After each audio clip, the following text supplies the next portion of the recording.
조금 뜨겁다. 기준금리 인하 기대감이 상당하다라고 말씀드리고 다녔는데 그런 이야기가 전문가분들 사이에서 슬슬 나오더라고요. 뭐 에이벨바이오나 에이프릴바이오나 올릭스 이런 종목도 말씀드린 적이 있고 ST팜이나 이런 종목들도 말씀을 드린 적이 있습니다. 그래서 오늘도 탑픽으로 이제 제약바이오 중에서 안전한 종목 갖고 왔고 4공장까지 완공이 됐고 5공장 완공을 앞두고 있고 삼성바이오스의 수주가 몰려오니까 6공장도 착공을 준비하고 있다. 이런 뉴스 나왔고요. 삼성바이오스와 셀티오는 꾸준하게 거의 3개분기 넘게 전년 동기에서 좋은 실적 보여주고 있다고 판단하고 있고요. 유한양행이 어떤 성장성 있는 기업들로부터 기술 이전 받아서 1차적으로 발전시켜서 글로벌 제약사한테 기술 이전하고 있죠.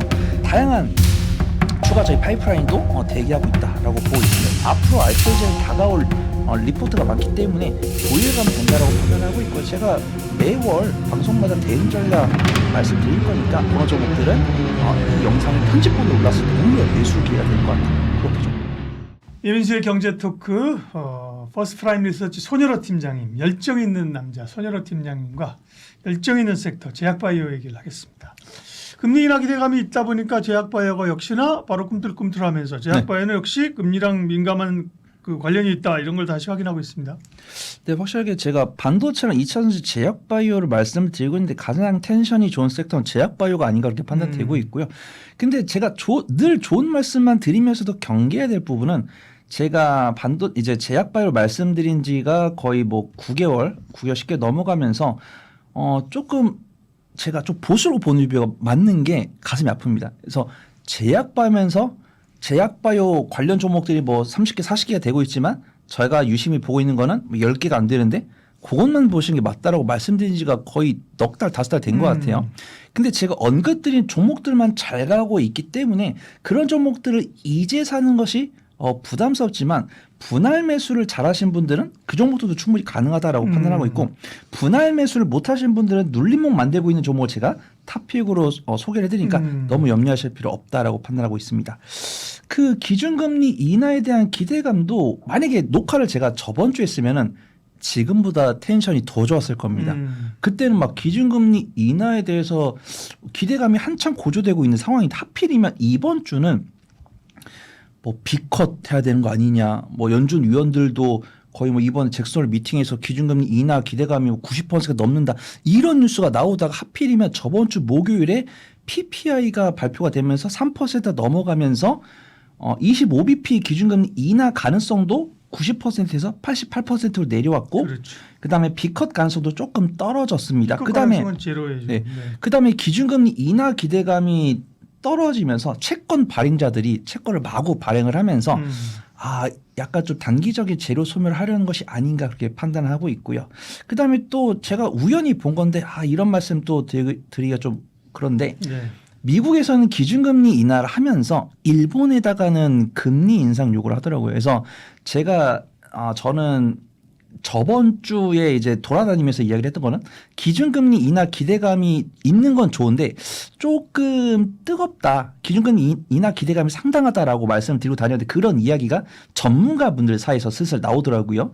그다음에 엔캐리 트레이드 관련했을 때는 저는 방송에서 보진 않았는데 이제 보통 경제 블로그를 운영하신 분들이 엔캐리 트레이드를 언급을 하더라고요. 그래서 뭐 참고만 하면 된다라고 판단을 하고 있는데 안타깝게도 제약바이오가 오늘 약세를 보여줬기 때문에 다행인 것은 제가 그래도 성장성 유망한 종목들은 재차 올라갈 거니까 그런 종목들은 이 영상이 편집본으로 올랐을 때 오히려 매수 기회가 될 것 같다. 그렇게 좀 판단해 보도록 하겠습니다. 그동안도 제약바이오 내가 쭉 얘기했다. 그 종목들 다 올랐다. 그죠? 뭔데? 자랑 좀 하고 가죠. 네, 일단은 뭐 삼성 바이오닉스랑 셀티온이랑 알테오젠 볼 건데 알테오젠은 제가 뭐 당당하게 말씀 안 드리겠습니다. 저희도 굉장히 후발주저로 말씀을 드리는 사람이기 때문에 뭐 에이벨바이오나 에이프릴바이오나 뭐 올릭스 이런 종목도 말씀드린 적이 있고 뭐 ST팜이나 이런 종목들도 말씀을 드린 적이 있습니다. 그래서 오늘도 탑픽으로 이제 제약바이오 중에서 안전한 종목 갖고 왔고 삼성 바이오로스랑 셀트리온 제가 탑픽으로 소개해드린 적은 없지만 모아갔을 때는 괜찮을 것 같다라고 판단하고 있고요. 이제는 더 이상 셀트리온한테 분식회계라는 단어 안 쓰는 것 같습니다. 지금 셀트리온 헬스케어가 이제 셀트리온과 합병한 지도 거의 뭐 1년이 넘어가는 상황에서 실적 발표할 때마다 전년 동기 대비해서 네. 꾸준한 실적을 올리고 있다라고 보고 있고. 분식회계란 말씀 안 네. 되죠. 그러면 소송당해요. 네, 네. 제가 이런 발언하는 사람을 봤다라고 네. 해석을 해주시고 제가 뭐 분식회계 한 것 같다 이런 게 아니고 네. 분식회계 아니야라고 의혹을 제기하는 네. 이제 우리 투자분들 아니에요. 봤습니다. 우리 예. 아니에요. 제 예. 의견과는 전혀 무관합니다. 네, 네, 예. 그래서 지금 보면은 셀트리온 같은 경우도 이미 바이오시밀러 사업에다가 CMO 사업을 추가한다 있었고 그다음에 삼성 바이오는 이제 역으로 가고 있죠. CMO 사업 진행하면서 바이오시밀러 사업을 추가를 하겠다. CDMO 사업을 추가를 하겠다라고 했고 지금 송도 공장 4공장까지 완공이 됐고 5공장 완공을 앞두고 있고 삼성 바이오스의 수주가 몰려오니까 6공장도 착공을 준비하고 있다. 이런 뉴스 나왔고요. 삼성 바이오스와 셀트리온은 꾸준하게 거의 3개분기 넘게 전년 동기에서 좋은 실적 보여주고 있다고 판단하고 있고요. 저는 이거 궁금하거든요. 삼성 바이오스한테 수주를 주는 글로벌 제약사들은 알아요. 근데 뭘 수주를 줬는지를 안 알려줍니다. 우리가 제가 약 사 먹을 일이 없다 보니까 이런 궁금증이 생긴 이유가 화장품을 사거나 이러면 보통 뭐 코스맥스, 한국크로마 다 써 있잖아요. 그래서 제가 이제 그렇죠. 예를 들어서 안약을 사면은 뭐 삼천대학 제약 써 있더라고요. 그래서 만약에 제가 약을 타려고 갔는데 만약에 제조사가 삼성 바이오스 뭐 셀트리온이다 그러면 굉장히 좀 뿌듯할 것 같아요. 그래서 삼성 바이오스랑 셀트리온 같은 경우는 실적이 잘 나오고 있다. 근데 제가 뭐 탑픽으로 말씀 안 드려서 다행인데 외국인 각기관이 공격적으로 매수하는 모습은 아닙니다. 그래서 수급동에 보더라도 기관 매수는 일부 들어오는데 외국인 조금 매도로 점철하고 있는 상황. 그다음에 박스권에서는 횡보를 하고 있습니다. 근데 실적은 잘 나오는데 주가는 가만히 있다 보니까 퍼가 떨어지고 있어요. 삼성 바이오스 같은 경우는 올해 초반 같은 경우는 퍼가 60이 넘어갔었는데 40대까지 내려왔고 셀트리온 사실 올해 초반에도 20대였는데 셀트리온이 16만 원에서 올라온 게 2달 됐는데 이제 16만 원 올라와 가지고 지금 19만 원, 20만 원 하다 보니까 주가 수익이 30대가 넘어갔습니다. 근데 저는 어차피 뭐 손 팀장 저게 뭘 열정적으로 말해도 땀 흘리는 모습 보면 신뢰가 안 간다라고 하시는 분들은 땀 흘리는 모습이요. 네. 그런 구독자분들 계시면 뭐 삼성 바이오스나 셀트리온 사셔도 되는데 좋은 종목들이 너무 많습니다. 그렇죠. 예, 그래서 네. 그런 종목들을 보시는 게 좋을 것 같습니다. 그렇죠. 네. 알테는 어떻게 되는 거야? 알테는. 알테오젠 같은 경우는 제가 만약에 처음으로 말씀드린 가격에서 분할 매수 안 하셨다. 제가 그때 최초로 말씀드릴 때가 45만 원 정도였는데 네. 지금이 이제 43만 원이죠. 그래서 예. 저는 뭐 45만 원으로 인사이트를 줘라라고 하시면은 뭐 그냥 갖고 계시면 되시고 그래도 알테오젠이 36만 원, 37만 원까지 갈 때까지 손 팀장이 적금 넣듯이 넣으라고 해가지고 매수해가지고 평단이 뭐 39, 40이다 라고 하시는 분들 제가 어차피 외국인과 기관이 매도할 때는 같이 팔고 외국인과 기관이 살 때는 같이 사라라고 말씀을 드렸기 때문에 만약에 알테오젠을 제 전략을 그대로 하신 분은 예를 들어서 내가 뭐 1,000만 원을 운용한다. 1,000만 원을 운용해가지고 알테오젠에 200만 원씩 간다. 그러면은 뭐 어차피 분할 매수해서 5주 좀 넉넉하게 좀 큰 투자면은 10주 갖고 있으면은 예를 들어서 45만 원부터 35만 원까지 한 주 한 주 한 주 사가지고 평단을 39, 40을 맞췄을 때 지금은 알테오젠은 10주 중에서 한 5주를 팔고 5주 들고 있으면 되고 만약에 내가 그냥 45만 원 10주 다 갖고 있어도 걱정할 필요 없다라고 판단하고 있고요. 제가 계산기를 두들겼을 때 사실 저는 그냥 약간 우리가 산술평균이라고 하죠. 이 알테오젠이 가져갈 수 있는 실적을 그냥 나누기를 해가지고 단순하게 계산을 한 건데 증권사 리포트를 보면은 예상되는 이 마일스톤 금액을 다 적어놨습니다. 애널리스트분께서 써주신 거. 근데 제가 곰곰이 보니까 그 금액대로 좀 부족하게 나오더라고요. 그래서 저도 이 리포트를 참고했고 리포트를 보면은 이제 제약 리포트 보면은 이 키투르다 SC가 얼마치 팔릴 거다라고 했을 때는 저는 요 정도 나올 거다 판단하고 있는데 그것보다 못 나오고 있는데 알테오젠 지금 외국인과 기관의 매도세가 나오고 있는 이유가 그것 때문은 아니라고 판단합니다. 근데 외국인과 기관의 매도를 하고 있는데 저는 국내 매크로 변수가 7할 이상이라고 봐요. 근데 만약에 이 전망 리포트부터 숫자가 덜 나와서 매도가 된다고 하더라도 어차피 앞으로 알테오젠은 다가올 리포트가 많기 때문에 보유해가면 된다라고 판단하고 있고요. 제가 매월 방송마다 대응 전략 말씀드릴 거니까 네. 결론은 45만 원에 전체 비중 갖고 계신 분도 그냥 보유하면 된다. 10주 중에 이제 5주 팔고 5주 보유하고 있다. 그런 분들도 괜찮다. 예. 만약에 10주 중에 한 8주 팔고 2주 갖고 있으면은 오늘은 아니지만 다음 주나 다다음 주에는 다시 살 수 있다. 그렇게 좀 정리를 해보도록 하겠습니다.